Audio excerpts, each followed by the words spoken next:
Saudara polisi telah menaikkan status AG, kekasih dari Mario Dendi dalam kasus penganiayaan anak di bawah umur, yaitu David Ozora, menjadi anak yang berkonflik dengan hukum, saudara. Lalu apa ancaman hukuman bagi seorang anak di bawah umur dalam kasus penganiayaan ini? Kita bahas bersama dengan pakar hukum pidana dari Universitas Pelita Harapan, Bang Jamin Ginting, yang telah bergabung di Kompas Malam.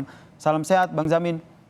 Salam sehat, Mas. Melihat status AG sebagai anak di bawah umur dengan status anak yang berkonflik dengan hukum, proses hukumnya akan seperti apa jika kita bandingkan dengan proses hukum pada umumnya?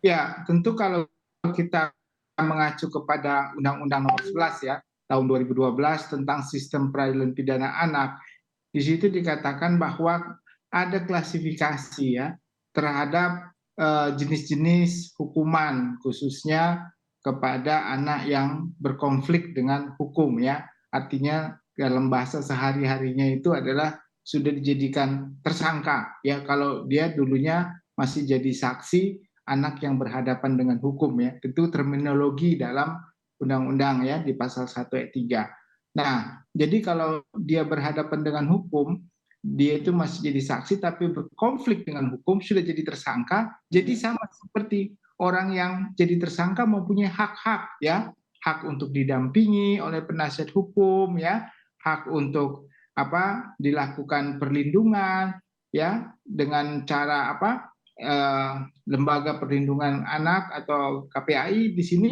harus memberikan perlindungan yang utuh ya kepada anak-anak ini supaya diperlakukan dalam hal pemeriksaan tidak merasa takut ya, tertekan dan mengalami psikologi yang cukup tinggi. Nah, ini yang harusnya nanti diperhatikan. Nah, jadi tujuan utama kalau anak-anak ini bukan membuat dia mengaku perbuatannya, lalu dia menerangkan karena ketakutan dalam memberikan keterangan, sehingga membuat efek yang lebih jauh lagi nantinya kepada anak ini ya, trauma nanti di masa depannya dia menjadi trauma yang mendalam gitu. Itu satu-satunya untuk dihindari hal seperti itu ya. Jadi perlu ada perlakuan yang berbeda terhadap orang dewasa begitu, Mas Nasir. Kemudian apa saja kemungkinan ancaman pidana yang yang akan dihadapi oleh AG ini, mengingat ia berstatus sebagai anak yang berkonflik dengan hukum, Bang Jamin? Ya, jadi begini, Mas Nasir. Jadi ada beberapa klasifikasi yang diatur dalam Undang-Undang Peradilan Anak ini ya. Kalau anak yang berusia di bawah 12 tahun, maka itu secara otomatis ya, secara otomatis maka anak ini tidak boleh disentuh oleh peradilan. Ya, nggak boleh disentuh. Dia ada namanya diversi.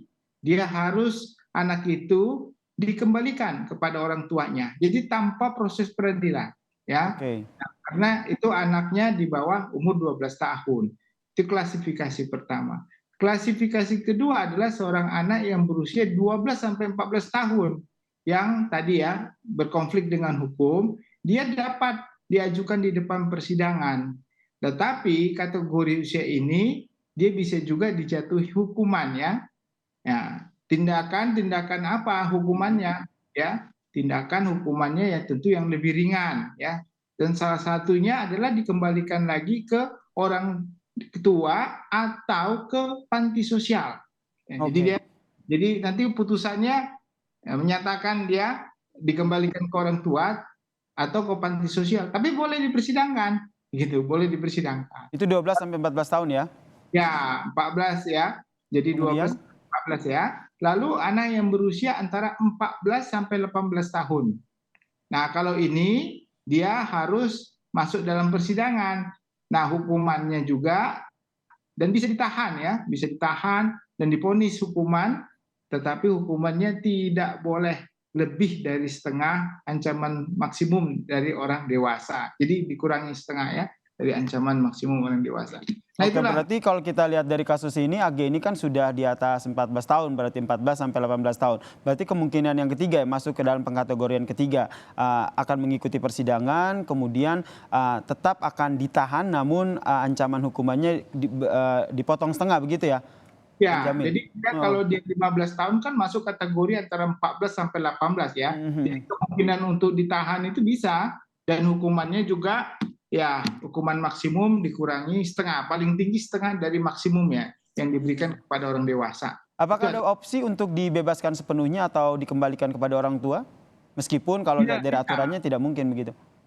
Ya, itu kan tergantung pembuktian di pengadilan nanti ya. Oke. Apakah terbukti nggak pasal-pasal yang memang disampaikan atau yang didakwakan oleh jaksa penuntut umum. Kalau nanti menurut jaksa penuntut umum memang tidak terbukti atau dia hukumannya bisa lebih rendah, contohnya diberikan kembalikan ke orang tua atau panti sosial, atau dihukum masa percobaan bisa juga gitu. Tidak boleh menjalani hukumannya, tapi masa percobaan selama 6 bulan gitu ya.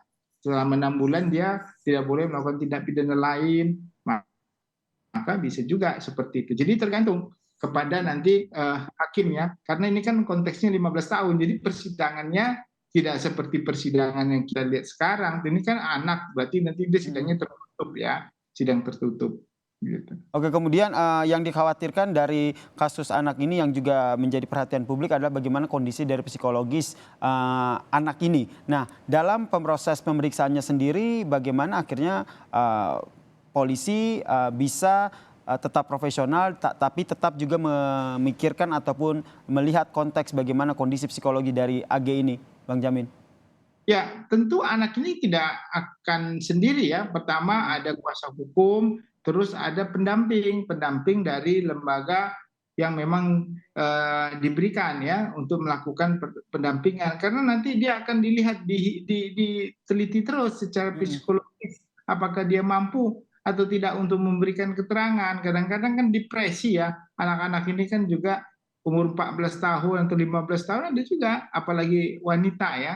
Ya, perempuan ya, artinya jadi bisa saja waktu dia mau memberikan keterangan dia tidak bisa memberikan keterangan karena trauma atau depresi bisa juga, sehingga harus ada pemulihan dan tidak bisa dipaksakan. Biasanya kalau sidang anak begitu, kalau anaknya nggak bisa memberi keterangan, terpaksa sidangnya di stop dulu Oke. sampai nanti dipulihkan kembali, kan nggak seperti orang dewasa ya yang bisa diperiksa oleh kesehatan badan dan jiwanya gitu. Tapi anak-anak ini kan lebih pada psikologis ya, beban psikologisnya tinggi, rasa takut, khawatir gitu. Apalagi orangnya pernah berhadapan dengan pengadilan ya. Tapi itu nanti hakimnya juga nggak pakai jubah kan, karena ini kan peradilan anak ya, pakai pakaian biasa, jadi nggak takut biasanya mereka begitu. Oke, ini yang juga menjadi concern dari penyidik ya dalam melakukan pemeriksaan sehingga kasus ini bisa berjalan, penyidikannya berjalan tetap profesional ya, Bang Jamin ya. Terakhir Bang Ya. Jamin, dengan melihat kasus ini dengan status AG sebagai anak yang berkonflik dengan hukum gitu,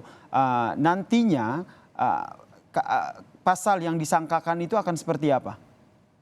Ya tentu itu pasal yang diatur di ketentuan pasal 76 atau 79 ya huruf C terkait dengan itu, tapi nanti kan dijuntukan ke pasal terkait pasal 355, karena yang utamanya kan pasal 35 ya, 355 ya, pasal perencanaan Penganiayaan ya? yang mengakibatkan luka berat ya. Mm. Nah, itu nanti bisa setengah dari ancaman maksimum. Kalau dia 12 tahun, berarti ancaman maksimum pada anak itu 6 tahun begitu. Jadi itu nanti rentetannya dan perlakuannya berbeda tentu, karena kan yang satu kan pelakunya sudah dewasa ya, 20 tahun, yang satu masih anak-anak. Jadi perlakuannya juga beda, sanksi pidananya beda. Ya tentu juga ini yang membedakan bagaimana pengawasan nanti ya, terutama KPAI untuk bisa melihat bagaimana ya proses persidangan ini jangan membuat anak ini menjadi trauma sehingga seumur hidupnya jadi trauma ya. Kita kan nggak mau ya anak-anak Betul, ini betul. seumur hidupnya, hukumannya paling cuma berapa tahun lah kalau kita prediksi ya, kan masih menetap, tapi seumur hidupnya dia trauma, kan kasihan begitu dengan Baik. keadaan seperti itu, gitu ya. Kita nantikan seperti apa proses penyidikan dari kasus ini. Terima kasih Bang Jamin Ginting, pakar hukum pidana Ya, dari Universitas Pelita Harapan telah berbagi informasi bersama kami di Kompas Malam. Salam sehat Bang Jamin. salam sehat, Nasir.